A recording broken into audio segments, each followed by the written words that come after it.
माढा मतदारसंघात भाजपकडून पैसे वाटप झाल्याचा आरोप उत्तम जानकर यांनी केलाय। भाजपने 35 कोटी रुपयांच्या बनावट नोटांचं वाटप केल्याचा आरोप उत्तम जानकर यांनी केला आहे। तर उत्तम जानकर यांनी भाजपवर गंभीर स्वरूपाचे आरोप केल्याचं पाहायला मिळत आहे। बनावट नोटा वाटपाची चौकशी करण्याची मागणी ही जानकरांनी केलेली आहे। बनावट सरकार जनतेनं उखडून टाकावं असा हल्लाबोल उत्तम जानकर यांनी केला आहे। उत्तम जानकर जे जरी राष्ट्रवादीमध्ये असले अजित पवारांच्या तरी सुद्धा त्यांनी आपला पाठिंबा हा शरद पवारांच्या राष्ट्रवादीच्या उमेदवाराला जाहीर केलेला आहे आणि तेच उत्तम जानकर यांनी भाजपवर गंभीर स्वरूपाचा आरोप केल्याचं पाहायला मिळते। माढा मतदारसंघ जिथे आज मतदान होत आहे त्या ठिकाणी भाजपने पैसे वाटले आणि ते पैसे बनावट नोटा होत्या असा आरोप उत्तम जानकर यांनी केला आहे। भाजपने 35 कोटी रुपयांच्या बनावट नोटांचं वाटप केल्याचा आरोप उत्तम जानकर यांनी केलाय आणि याची चौकशी व्हायला पाहिजे असं सुद्धा उत्तम जानकर म्हणाले। तर बनावट सरकार जनतेनं उखडून टाकावं असा हल्लाबोल उत्तम जानकर यांनी केलाय।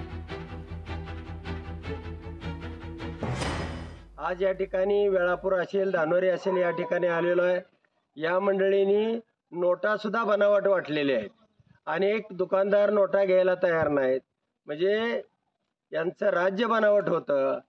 यांनी हे सगळं राज्य लुटून खाल्लं आणि या लुटलेला पैसा या मतदारसंघामध्ये जवळजवळ 35 कोटीच्या आसपास नुसत्या माळशिरस तालुक्यामध्ये वाटलेला आहे आणि सगळ्या नोटा बनावट आहेत।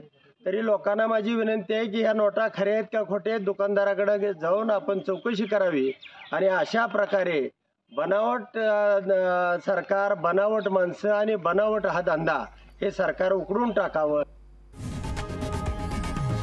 लोकशाही मराठी ऐका, पहा, जागरूक रहा।